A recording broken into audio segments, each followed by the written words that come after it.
My name is Upjit Chandan. I'm with UNICEF HQ.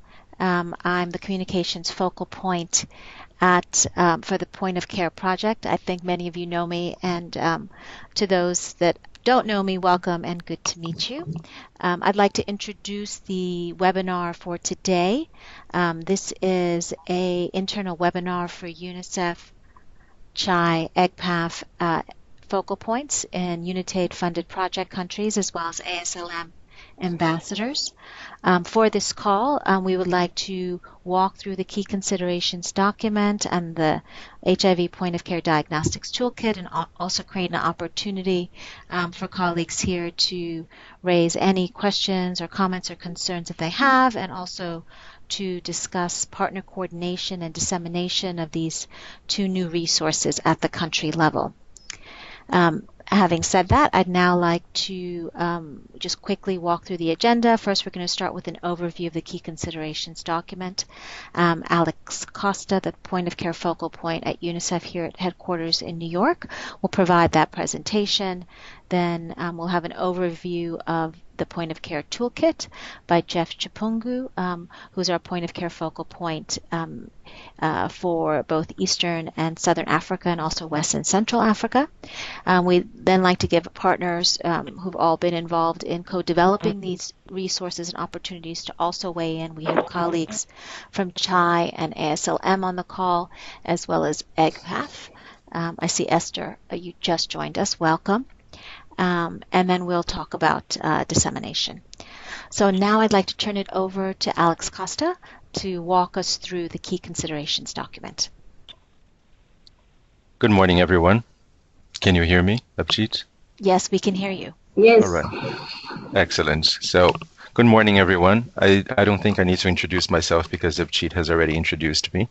And as she said, we're going to give a back-to-back presentation on the key considerations document, and Jeff will give the follow-up presentation on the online POC toolkit. So I'd like to start with this very bold statement that it is possible to end the AIDS epidemic by 2030. We already have the tools, we have the diagnostic tools, we have the drugs, we have the strategies in order to do this. We just have to use them differently. And we're going to have to probably adjust some of the health systems in order to integrate these tools in order to achieve this goal. But I want to emphasize it's possible. It's really up to us. So if coverage remains the same, as shown here in gray dots, the number of HIV infections will continue to increase over time. However, if we increase coverage of diagnostics and treatment, as shown here in the red dots, then we'll be able to reduce the amount of infections by to prevent 28 million infections by 2030. And we'll maybe be able to reduce or to prevent 21 million deaths by 2030 as well. So these are very ambitious goals, and in order to achieve these goals, UNAIDS proposed the fast-track targets, which I believe most of you are familiar with, which is if 90% of people who are HIV positive know their status, if 90% of those people who know their status are on treatment, and if 90% of those people on treatment are monitored and virally suppressed, we will be able to reduce the number of people infected with HIV to an extent that we might be able to actually prevent its transmission to the next generation and effectively end the epidemic. However, as this graph shows, the gaps for the first, second, and third 90 continue to be significant globally. As you can see here, there's a gap of about 10.9 million people globally to achieve the first 90, 12.7 million to achieve the second 90, and 13 million to achieve the third 90. So, one way to can somebody mute the mic because I hear background? In order to achieve these goals, one way is to increase access to diagnostics. So, for example, to increase, to achieve the first 90, we can increase access to point-of-care diagnostics, both at the rapid diagnostic test for adults and early infant diagnostic for infants, for children. To achieve the second 90, we have to increase access to treatment. And in areas where universal treatment is not available, then CD4 continues to play an important role in helping with diagnostic decisions, initiation and treatment. And to achieve the third 90, we can increase access to point-of-care viral load testing. Now, increased access to rapid diagnostic tests and early infant diagnosis can reduce the turnaround time for test results and promote a timely treatment initiation. Access to point-of-care CD4 testing, which is involved in immunological staging, can increase access, can help with the treatment initiation in areas where universal treatment is not available. And finally, with POC diagnostic testing, it helps detect the lack of adherence and HIV drug resistance. In the case of lack of adherence counseling could be able to fix the problem. And in the case of drug resistance, it will help with timely switch to second-line treatment. Now, starting a few years ago, a consortium of partners formed by the Clinton Foundation, ASLM, UNICEF, EGPAF, with funding from United, started implementing a project whose goal was to accelerate access to new HIV point-of-care diagnostics and to promote its integration into national diagnostic systems. The project has been implemented in 15 countries in sub-Saharan Africa, and the lessons learned from this project were aggregated with the knowledge, expertise, and know-how of a variety of different organizations that also work in this space, in diagnostics and HIV. And together, we recently released a package that is composed of a guidance document called the Key Considerations for Introducing New HIV Point-of-Care Diagnostic Technologies in National Health Systems, shown here on the left, and on the right, an online HIV Point-of-Care Diagnostics Toolkit. So this package targets key areas for the introduction and scale-up of point-of-care testing and national diagnostic programs. It focuses on POC HIV testing, particularly early infant diagnosis, CD4 staging and monitoring, and viral load monitoring. And it targets program managers, donors, policymakers, implementing partners, as well as personnel involved in procurement and logistics, training and quality assurance. So let's take a look at this document. So the Key Considerations document is divided in two parts. The first one provides background on HIV point-of-care testing and the role that POC technologies play in the global efforts to end the AIDS epidemic.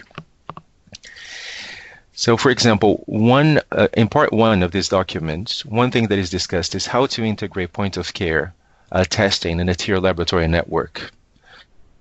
So here, I'm showing you in this pyramid a stereotypical laboratory network with the National Reference Laboratory at the top. And along with the regional or provincial reference labs or referral labs, these two labs usually have the capacity to do laboratory-based conventional PCR or nucleic acid testing. District laboratories and primary care laboratories do not usually have the capacity, and they usually have rapid diagnostic tests, and they refer the specimens up to the provincial or national reference laboratory for molecular testing. And at level 0, you have the community-based and outreach, which is usually based on serology using rapid diagnostic tests. So although there's no one-size-fits-all, what this figure shows is that point-of-care nucleic acid testing or point-of-care testing can be integrated roughly in 3 layers of the system, at the primary care, district laboratories, and even provincial labs.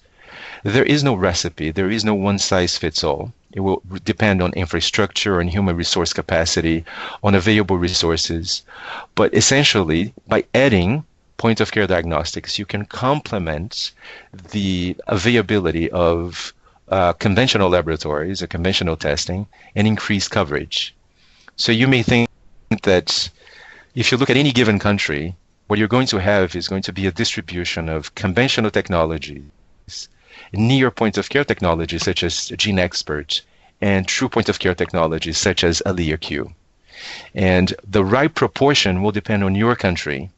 And this document and the point of care online toolkit can assist you in selecting what would be the ideal proportion for your country, which facilities and which machines would be ideal. So part 2 of the document presents key activities for countries to consider as they introduce and integrate point-of-care diagnostics within national programs. So this part of the document is divided in 7 modules. The first module, it's a cross-cutting module shown at the bottom. It's monitoring, evaluating, and improving quality. And then there are 6 distinct modules: policy and framework development, strategy and planning, regulatory approval, assuring quality and data management, procurement and supply chain management, and implementation. Each one of these modules is divided in sub-areas or sub-modules. For example, for procurement and supply chain management, you have procurement methods, forecasting and supply planning, warehousing and inventory management. Not all of these topics are necessarily relevant for all countries, and they're not necessarily shown in an order in which they have to be implemented. So some of these can be implemented simultaneously, and not all of them need to be implemented in a specific country. What this provides is a framework for key considerations that must be taken into account by any country when they decide to introduce and scale up point-of-care diagnostics. So as I mentioned before, there's a second element to this package, which is the HIV Point-of-Care Diagnostic Toolkit. So this toolkit is a digital repository of tools, resources, and guidance documents to support the introduction and scale up of HIV point-of-care technologies. But there's one thing I would like to emphasize. Although we're talking a lot about HIV here, both the key considerations document and this online toolkit offer a number of resources that can be used for integration of point-of-care diagnostics, not just HIV. The considerations that are outlined in the key considerations document are relevant for point-of-care diagnostics as a whole, not just for HIV. But these tools were developed around HIV. That's why they're named after HIV. So the online toolkit is divided in, at this point, it has 4 modules, but we plan to grow it into additional modules. So the first one is product and site selection, which helps with the selection of point-of-care devices and facilities which will benefit the most from POC testing. The second one is forecasting and supply planning, which supports users with forecasting of commodities for diagnostic services, including supply planning for new point-of-care diagnostic technologies. The third one is regulations, which is quite important. It involves regulatory processes for medical devices, product evaluations, national registration of manufacturers and products, and post-market surveillance. And the last one is quality assurance, which includes topics such as quality assurance of POC testing, site certification and monitoring, and budget for quality assurance. So these tools, both the KCD document in English and French, and the online POC toolkit in English only, are available at the website shown here at the bottom, the Children and AIDS website, which is managed by UNICEF. As I mentioned before, my name is Alex Costa, and I'm going to hand it over right now to Jeffrey Tipungu, which is our focal point in Africa for the POC project.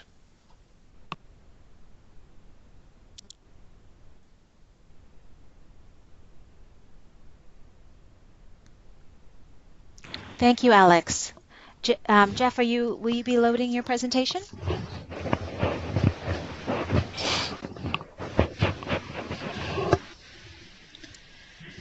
There we go. Excellent. And just a quick question before Jeff begins, or a quick request.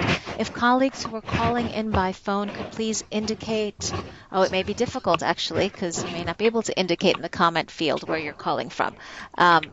Okay, very well then. If colleagues could indicate if they don't see their names coming up where they're calling from, that would be helpful. Thank you in the comments field. Thank you so much. Over to you, Jeff. Thank you, Abhijit, and thank you, Alex. On this slide, I just wanted to point to show how the website looks like, and there's also a link that you can use to actually get to this POC toolkit.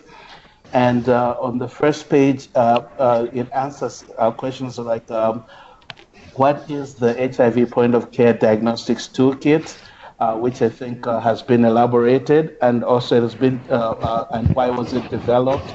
And the main reason is that as countries try and implement POC in collaboration with conventional systems, they can be able to plan how the best, as it was earlier said, that there's no cookie cutter approach. So all countries will have to look at their realities to be able to see what exactly suits them. And also the other thing is that they are there are emails on the website where you can actually be able to feedback. So whether you have questions on the tools or whether you have suggestions of other tools that can be necessary, there are links, emails that you can actually use. And as mentioned before, it's divided into these 4 sections. And this sort of maps out what tools are in each section. So for the product and site selection, you have a Global Fund tool for viral load and early infant diagnosis selection and procurement information tool. There's also a tool from CHI which helps you site select with site selection for EID and viral load. There are a couple of tools from EGPAF. One that is also about product selection and facility upgrades. One that talks about analysis of POC EID products, and also guidance for site enrollment. And there's also a link to a tool from USAID for LabEquip, which helps in quality improvement of planning for molecular testing in a country. For the forecasting and supply tool, again, there is a primary tool which is called 4Lab, which is also a USAID tool that people can actually be able to get to.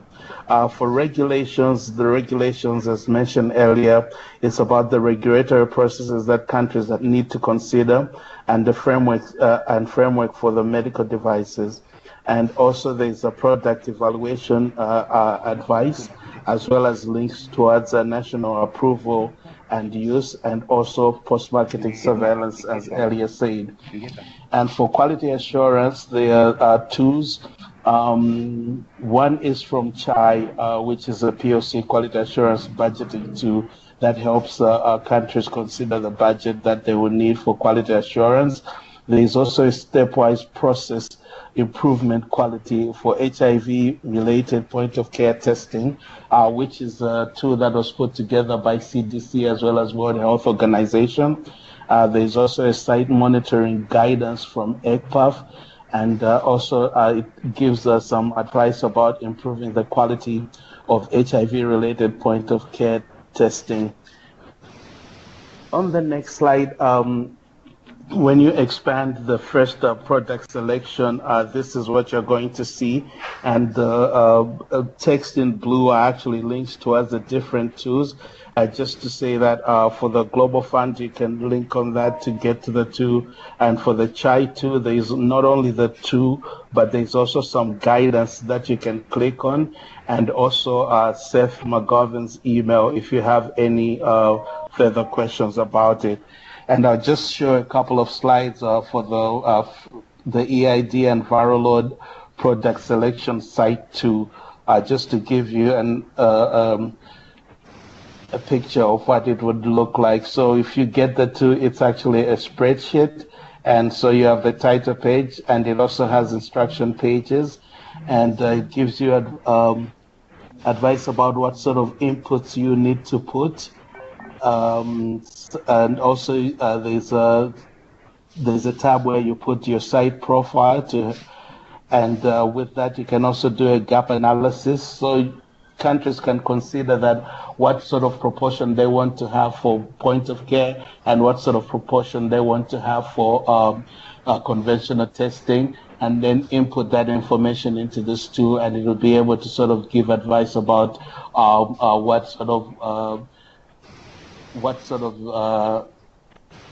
how much more procurement you need to do to go ahead with the process. And this is just a slide that shows some of the advice that is on the guidance document. So as you can see, it tells you the step one, how to do the key inputs, how to do the facility profiles, as well as gap analysis. And just to add that if this guidance is not enough, you can always email as well. And now scrolling back to the link, just so that we can go live onto the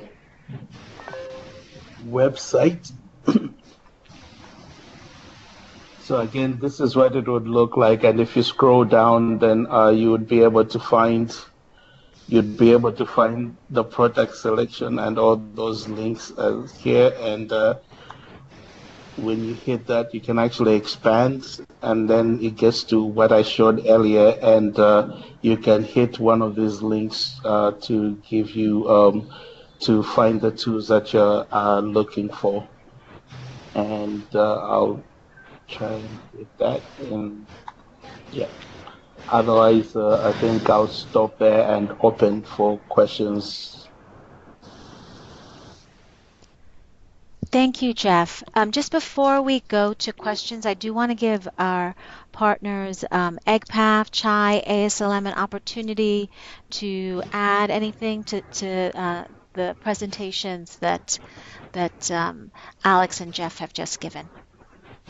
And just please make sure you unmute before you speak.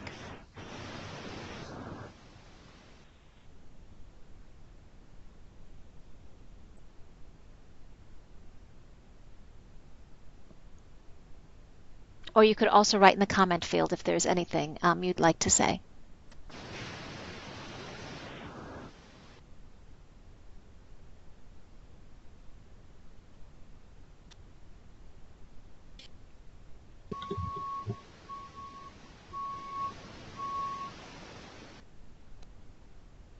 Okay, I think I will assume that silence means that we are all in agreement, but of course, colleagues are always welcome to chime in. I'd now like to open the floor to any comments, questions, responses, reactions to the materials that have just been shared. Please feel free to either unmute and ask your question directly, or I know sometimes the connectivity can be challenging.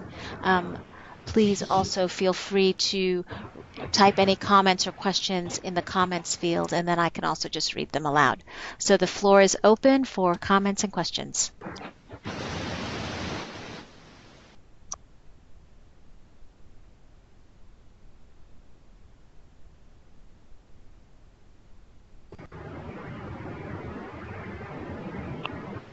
Well, either this is a very good sign or it's a bad sign.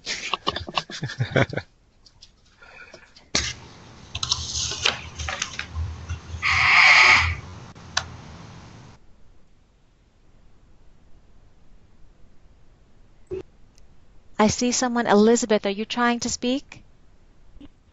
Yes, I think I can ask a question. I'm Elizabeth from EGPAF. I'm based in one of our country offices in Zambia. And so my question would be, I've seen some of the tools, especially the ones that have come from EGPAF. But then I was wondering, while in the process of developing the tools, how much involvement have we had of the actual ministry representatives in the process, consultation or the actual development of the tools? Thank you so much, Elizabeth, for that question, and I'd like to turn that over to our partners who have been actively involved in the development of the tools, from CHI or EGPAF, to comment. Hi, Upchi. This is Katie from CHI. Hi, Katie. Welcome.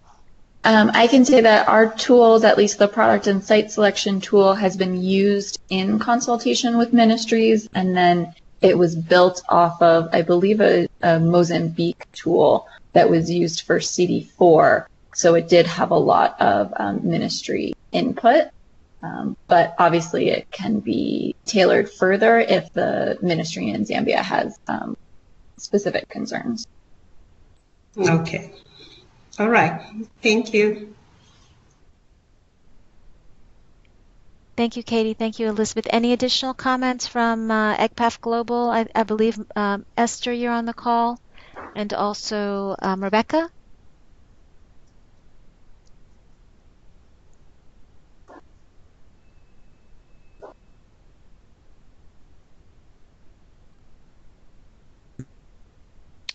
Rabjit, can you see the question asked by Laundry? Yes, I was just giving EGPAF an opportunity. Okay, let's carry on. And I see a question coming from UNICEF West and Central Africa Regional Office from Landry.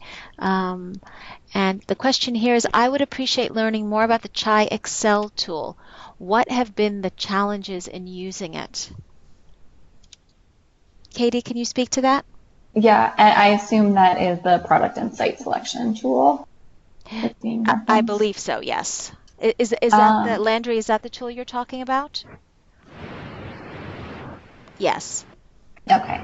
From our experience with this tool, so one of the first things that you do in the tool is that you assign weights to different sort of considerations like distance or turnaround time or access. There are a couple others that I can't think of now. And I think when assigning more weight to either like the distance or the current result turnaround time, sometimes it can skew the results to pick much lower volume, much more remote sites. And I think we're seeing through the POC implementation in some of the early adopter countries that we really want to highlight those higher volume sites that maybe aren't, super remote. It's not as efficient to, only be running one test a week, even if the turnaround time is quite long. So I think watching that early weighting of different factors is important in using the tool.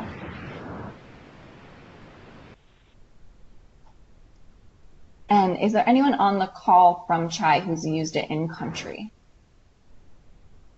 Maybe you can give. Is there anyone from CHI on the call who's used it in country that could also provide some inputs?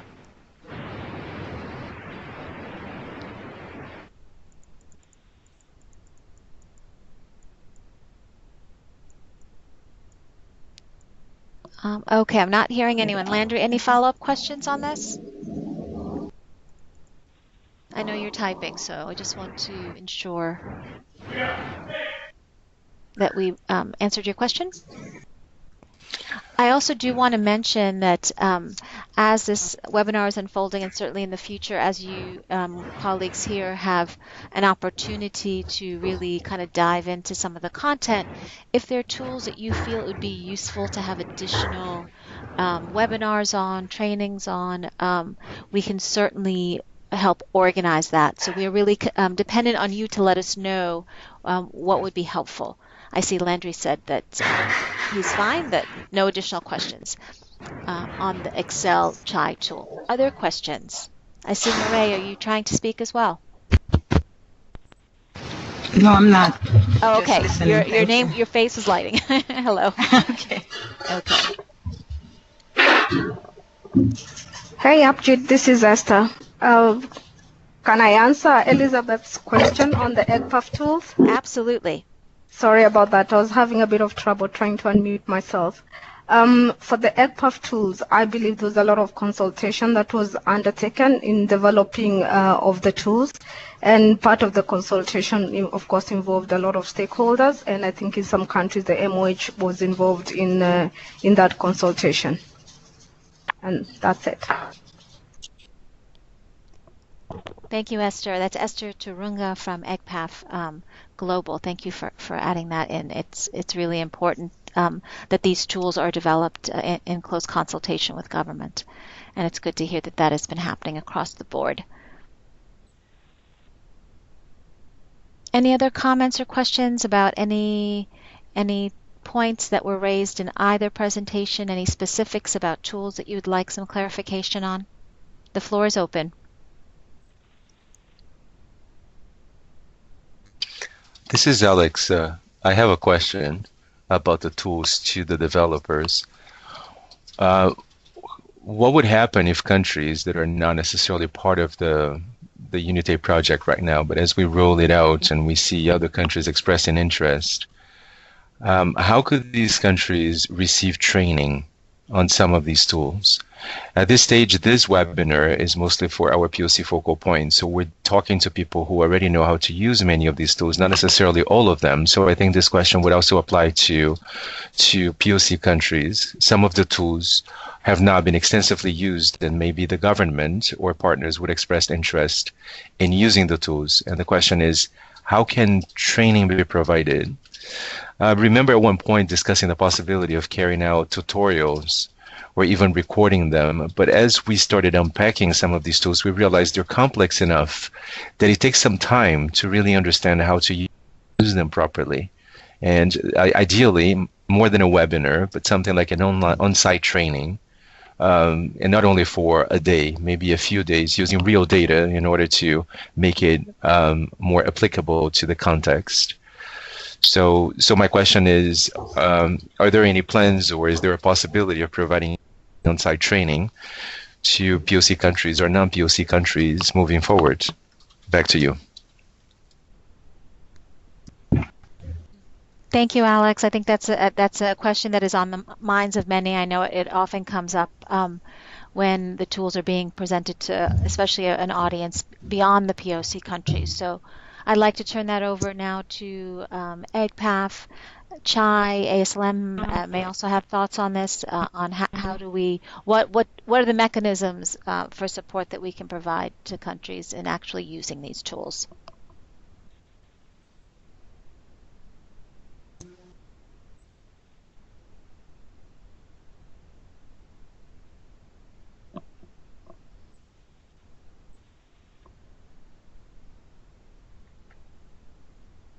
Hi, Ajit, it's Katie. I think in terms of our product and site selection tool, there are instructions on it, so it should be fairly user-friendly. And then I would say for countries that aren't part of the sort of UNITAID 15 countries, just reaching out individually to Seth, I think, would be the easiest. I don't know if we'll get a critical mass of non-POC countries at the same time that a webinar would be necessary, that maybe just a quick call with Seth to walk through the tool. Certainly if they were going to do a day with ministry or a site selection sort of activity, maybe we could provide on-site support. I think that would probably be funding dependent. Thank you, Katie. So it sounds like a combination of remote and possibly in-country support depending upon funding. Yeah. This is Ndlovu from ASLM. I would like to share just a few experiences. I think coming to the countries that are non-project countries, I'll give an example of recently Botswana and a few countries even from Central Africa. So they're expressing their interest, and that interest, it's broader at the moment. It's not mostly focused on the tools, but just how to introduce point of care, which I think down the line will really bring up the issues of point of care. So I think the interest that is coming is broader. And like what Katie said, I think some of these might require some on-site support. And as ASLM, I think what we are doing is we would like to really create these linkages since we have this network of people who are implementing the point of care in their country. So we create these connections so that they can receive the support For example, recently with Botswana, we had to link them with people from the Ministry of Health in Mozambique, Ministry of Health in Zimbabwe, so that they can also get some experience from those that have done it. So I think it can be remote, and also like what Katie said, it can be on site depending on the funding. Over. Thank you so much for those inputs, and Lovo. I think this idea of in addition to remote and in-country support of finding ways to create mechanisms of support between countries, those countries that are implementing POC and those countries that would like to implement POC is really an exciting idea. And I know that one thing that we are kind of all doing, all partners that are engaged in this space at the moment, is trying to document the countries that have expressed interest, and this is something that I think would be very interesting to really implement or materialize going forward. Are there any other comments about this question of support to POC countries, non-POC countries with implementing learning about training on the tools? I'm wondering if, one thing that we had considered here was potentially doing some short tutorials, videos that we could then put online. I'm wondering if colleagues in the field think that would be useful. We were kind of thinking of all possibilities, but it would be excellent to hear from colleagues in the field if that would be beneficial, or if there are other things that would be more beneficial.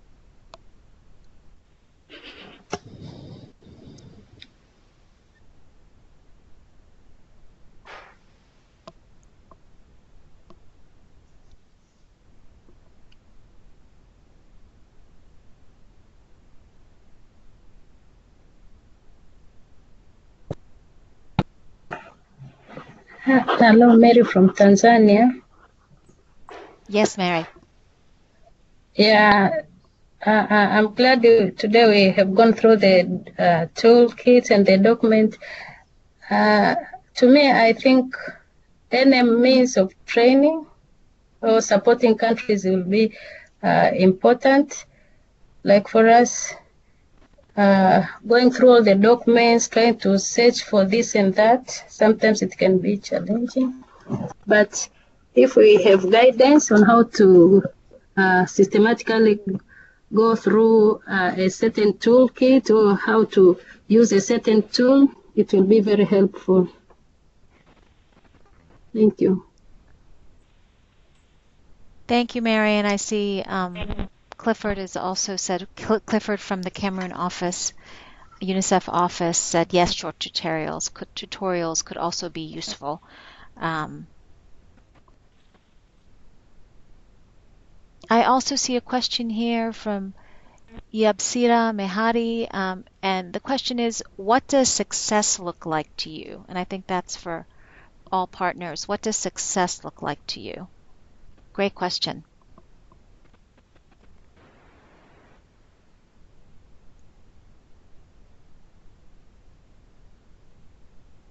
Anyone can answer. Chai, UNICEF, EGPATH, ASLM. What does success look like to you? This is Alex Costa.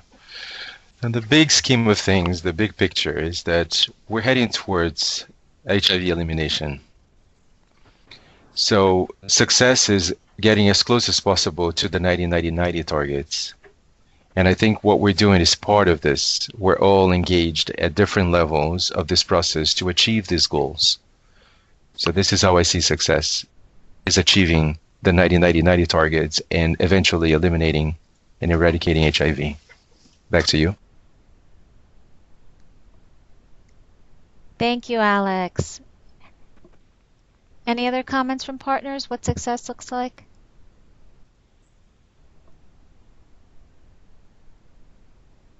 I think on the Chai side, at least in terms of this, the KCD and the toolkit is giving countries the, the tools to develop sustainable and really impactful POC programs, both with the Unity funding that we have now and then beyond both grant lives.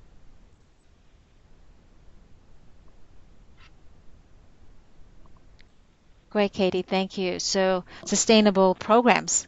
So the 90-90-90 targets, which we're all working towards, sustainable programs, which is, why we're all in this in the long term to help to use this catalytic money and funds that UNITAID is offering and is to create sustainable programs and strengthen health systems.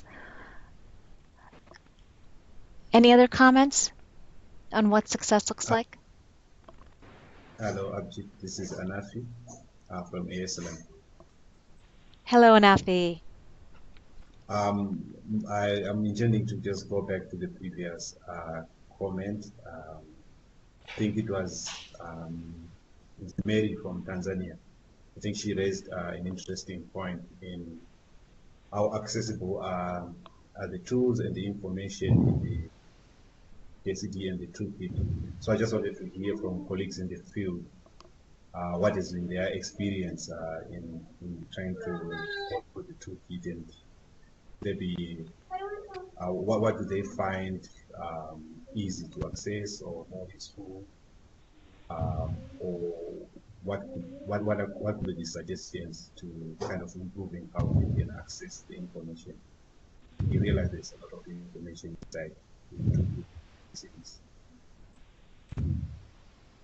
Thank you, Nafi. I'm just going to rephrase that because you were coming in and out a little or just a bit soft. So Nafi was asking colleagues from the field to comment on the accessibility of the tools. How accessible are they? How have you found them? Have you had an opportunity to, go through the toolkit, open up some of the tools? And in addition, do you have any suggestions on improving the content or the way the tools are presented? The floor is open to colleagues from the field, anyone who's had the opportunity to review and think about it, and we welcome your honest feedback.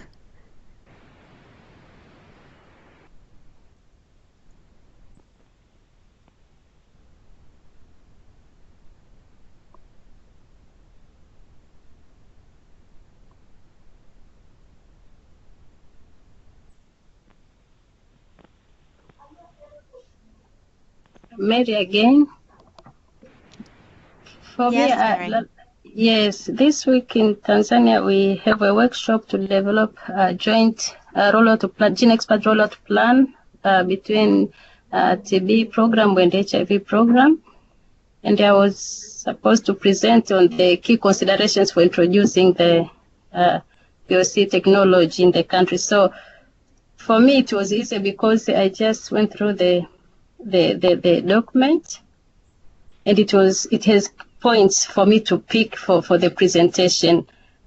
But I was talking about other tools which need some inputs like data, or sometimes we need to get somebody to take you through the process or the steps to understand. But some of the tools are very useful, and they are short and clear and very user friendly.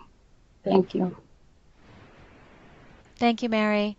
And I do want to emphasize, and we're going to probably move on to talking a little bit about dissemination at the country level in a few moments, but I do want to emphasize that as you're going along and as you're planning dissemination activities, if you have particular questions about the tools, I think most of the tools, if not all of the tools, have people to contact, and please do afford yourself of that opportunity to reach out to the partners who have developed the tools with questions that you may have.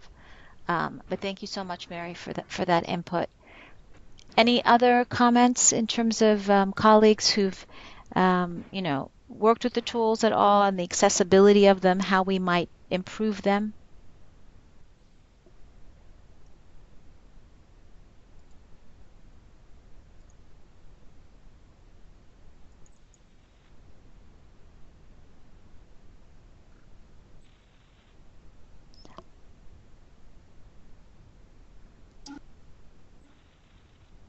Okay.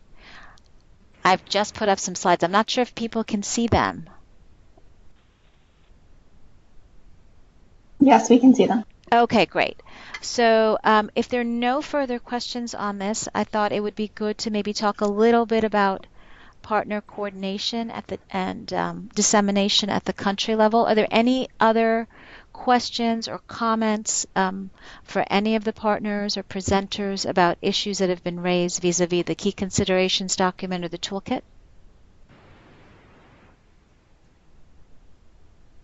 Elizabeth here. Maybe with regards to us being able to contact the specific organizations that have developed the tools, if we could have specific contacts that we could use.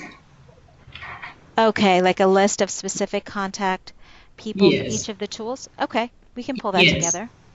Certainly. Okay, thank you. Happy to do that. Thank you. Abjit, sorry, this is Jeff.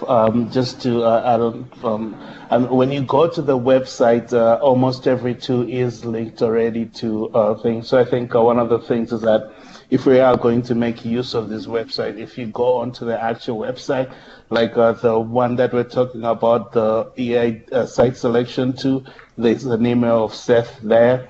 There's also emails for the people from USAID for the for lab, as well as the lab equip.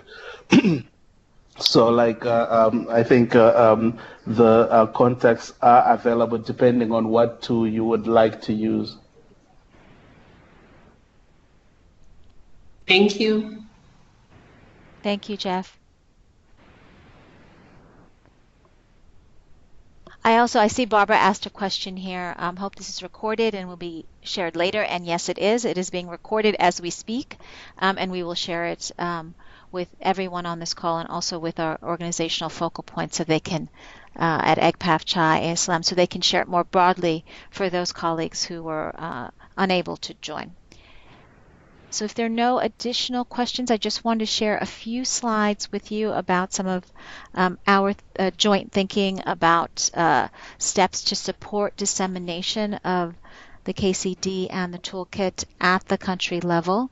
As I hope most of you know, both the KCD and the toolkit was officially launched by partners in April of 2018. It's just been a month now. We circulated a launch announcement in addition to the KCD and the links to the content on the website. And my understanding is that many colleagues have already shared that information and the announcement on the launch of the KCD and the toolkit with their national stakeholders. Certainly informally in discussions that's come across clearly, and we're very happy to hear that. As a next step, what we are encouraging all of our countries that are implementing the point of care project, and there are about 15 countries across both EGPAF point of care EID countries and the UNICEF CHI ASLM partnership. There are 15 countries in total, and in those countries we're asking colleagues in the countries where UNICEF is working in conjunction with all partners, including EGPAF, we're asking UNICEF to take the lead in terms of planning dissemination activities. There are some countries in which EGPAF is only working, where CHI, UNICEF, and ASLM are not active in the POC space, and in those countries we're asking EGPAF colleagues to take the lead in terms of planning dissemination efforts. We're asking you to reach out to partners who are working in this space to coordinate these efforts, including WHO and CDC country colleagues where they're present, because WHO and CDC were also quite active in the development of both resources, the KCD and the toolkit. As you'll see on the cover of the KCD, both CDC and WHO have officially endorsed the key considerations document, which we're all very, very happy about. And certainly we want to leverage those partnerships to disseminate these tools as broadly as possible.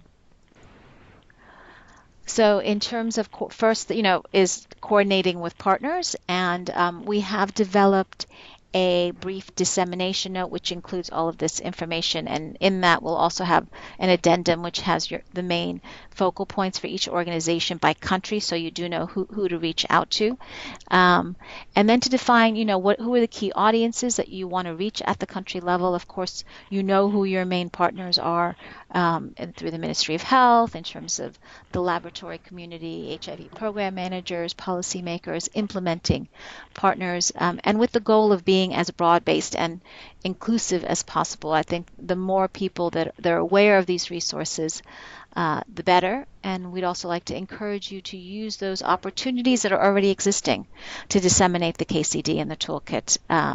This could be a national technical working group, it could be program meetings, review meetings, or you could plan a specific dissemination event. It really is going to be contingent on your country context, your needs, the timing of other activities that are happening, but we really do encourage colleagues to use existing opportunities.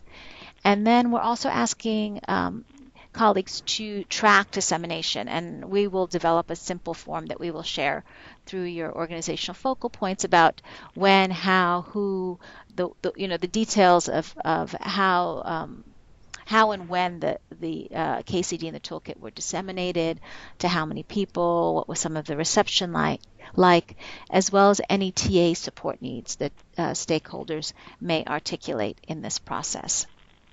And as I mentioned, we will create a tracking sheet and share that with everyone.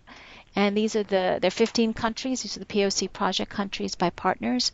There are 15 project countries across the two projects, EGPAF, CHI, ASLM, and UNICEF. And there's some countries which all partners are working in, and you'll see that: Cameroon, Kenya, Mozambique, Zimbabwe. Some countries where only EGPAF is working: Cote d'Ivoire, Lesotho, Rwanda, Swaziland, and Zambia. And then countries where it's just the CHI, UNICEF, ASLM partnership, which is DRC, Ethiopia, Malawi, Senegal, Tanzania, and Uganda. And in 5 of these countries, we have ASLM ambassadors. And maybe I could just pause there and ask a colleague from ASLM just to say a little bit about the role of ASLM ambassadors in these countries. Thank you very much, Abjit, for that. ASLM has established some partnerships with ministries of health in many countries in Africa. And in addition to that, to help ASLM move and implement its programs, which are done in collaboration with ministries, we have, I can say, established some ambassadors, people that are in the ministries of health, some are in the universities. These are senior people who can advocate, talk to, or on behalf of ASLM in terms of our programs. So we have these ambassadors also joining this project so that they can add a voice already to the partners that are disseminating all this information. But basically, they are there to on behalf of ASLM in many countries to move our programs there. Over. Many thanks. Thank you so much, Ndlovu, for that. And we will be sharing the names of ASLM ambassadors with you for these countries when we share that brief dissemination note. And that should be, everyone should be getting that within the next couple of days. And then, again, this is all in the dissemination note. We have some materials to support your dissemination efforts. I've created a Dropbox folder. In that Dropbox folder, we have the key considerations document in English and French. In low resolution, high resolution, also print-ready files if you decide to print the document and circulate it that way in addition to or instead of electronically. We have a 2-page summary flyer on the key considerations document and the POC toolkit. We have that available in both English and French, and that is also in the Dropbox folder. We also have an overview PowerPoint on the KCD and the point of care toolkit, so that when you're having your dissemination meetings, you have a PowerPoint to work from. And then the other resources, of course, as you know, we have the HIV Point of Care Diagnostics Toolkit. That's an online resource. It's hosted by the Learning Collaborative on the Children AIDS website. All the tools are on there. And on that toolkit website page, we also have an introductory video on the KCD and the toolkit. So there are numerous materials available to you when you're disseminating, and of course, as you know, the process is unfolding and you're taking a deeper dive into the tools. If any questions come up, we encourage you to contact us or to contact the colleagues and organizations that have developed the tools for any clarifications you may like. So I will just pause there. I think I have covered all of the content on dissemination. I want to open it. We have a couple of more minutes. I want to open it up to partners who may have any additional comments, anything I may have forgotten, and also if there are any questions on this.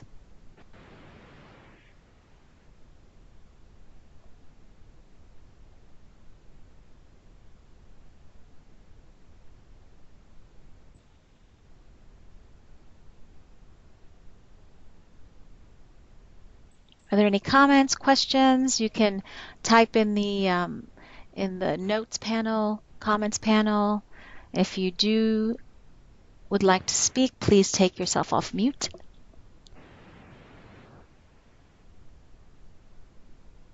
Good evening. Hello, yes. Yeah, good evening. Good evening. This is Victor speaking from Kenya, EGPOF. Welcome, we are Victor. sorry we have joined so late. I'm here with my colleague Nelson. Yeah, Victor from EGPOF, Kenya. We have joined so late. We were stuck somewhere. We are in Pangano Island doing some DQS. But I think we have followed for the last 10 minutes, and I think it was very important. So our apologies that we have joined so late, but we are happy that we have followed and we have got some of the presentations by the guest and by Upjet. Thank you, Victor. We're glad you could catch the last 10 minutes, and be assured we have recorded this webinar and we'll be sharing it with everyone so you can also, in your own convenience, see the other presentations or review the other presentations that you missed. Oh, thank you. Are there any other comments or questions? I know that it's 10 a.m. on the dot right now here, at least in New York. I know it's probably much later in the day in many of the countries that colleagues are calling from. Are there any other questions before we wrap up the presentation?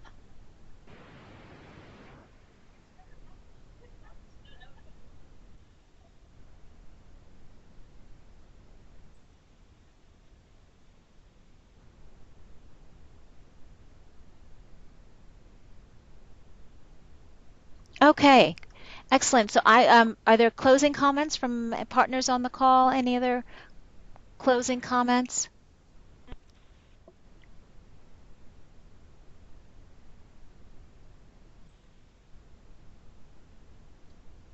Okay, then I'm going to take that as everyone is happy with the presentation.